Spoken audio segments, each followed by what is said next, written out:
Hello, hello, Coach Lynda. Let's look at Module 4, setting boundaries while staying true to yourself.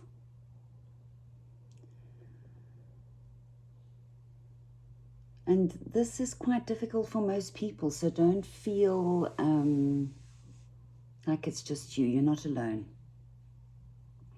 A lot of people need to navigate this and balance this out so that their life can be more pleasant.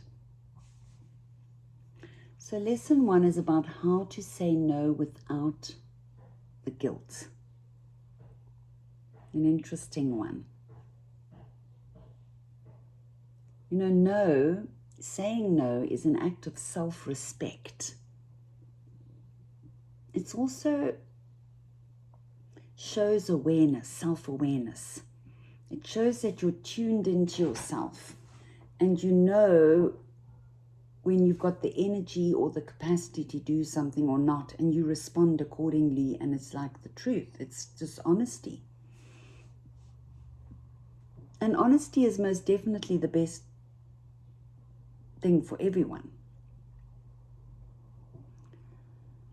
So, like, how difficult is it? I mean, and ask yourself this question and check in with yourself. If you get an invite to go, someone says, hey, come over to a party and da-da-da-da-da, and you think, I don't want to go, but oh my goodness, I haven't seen this person for so long, but it's not really my vibe.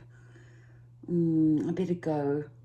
So you say yes and you go, but it's not your vibe, it's not honoring of you. Like, it's quite interesting, hey? But you couldn't just say no. No, not this time, next time. No, thank you. Enjoy. Yeah? It's also the tone. I've always said it's not about what you say, it's how you say it. So when you say something like, no thanks, to no, not this time, next time, or no, it's okay, not for me, thanks. It's actually, there's a difference. Can you feel the difference in the tone and the intention behind the no? I think that is what people should practice more and more. For example, let me give you some examples. I would love to help, but I have too much on my plate right now. I appreciate you thinking of me, but I cannot commit to that at this time. I need to focus on my own well-being, so won't be able to assist with this. Yeah? So those are gentle ways of saying no. Saying your truth. The next lesson, lesson 2 in the module 4, is communicating boundaries with kindness. Yeah? You know what it feels like when you receive a no from someone, the tone, how it comes about, but it also can be your perception. Okay, you could take it personally, which is unhelpful. So before you react, I would encourage you to just check in with yourself and your own state before reacting to a no.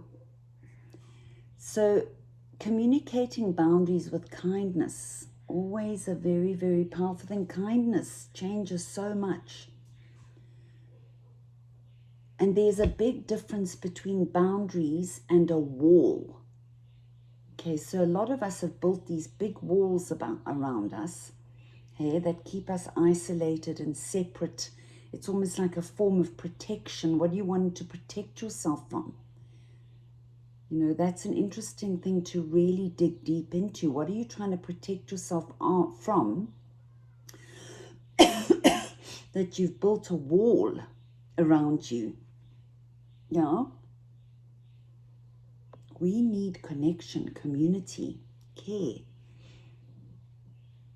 you're not open to receive that if you've got these walls around you. So try and identify the difference. How can you work with the difference between boundaries and walls, and identify them and help yourself with that? And again, sometimes we get very stuck in this and we're unable to make our way through it without some objective, impersonal space with a professional person. And I mean, this is very close to my heart and it's powerful, and I'm very willing and would love to work with you if you need assistance. How to assert yourself without pushing people away.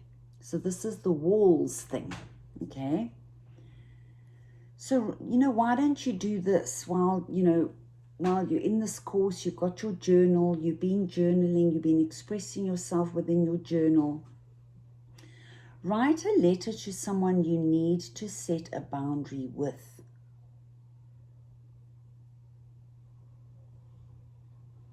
You don't have to send it. That letter might be to you. Yeah? So just trust yourself. Be quiet and still with that, and just see what comes up and respond and write. Get it out. Because once you get it out and you can look at it from a distance, it's a less emotional, trapped experience, and you can be more objective with it, right? Lesson 3 in Module 4 is practical exercises for practicing small intentional boundaries. And it is all about baby steps. And I encourage you this week, try to practice some real personal awareness with your choices and your reactions. And then try saying no to something small this week that is something you don't really want to attend to or to go to or engage in. Practice doing that and observe. Notice how you feel. Notice that little Take a day where you only commit to what truly excites you. That's a good one. Practice a pause before your yes. Always a healthy thing. Pause before you react, respond, commit, reject. Pause. Connect with yourself, your truth, and then respond. I think that's very powerful. So give it a go. Use your journal, and I will see you in Module 5. And you've done so well to come this far, and I would love to hear how you're doing.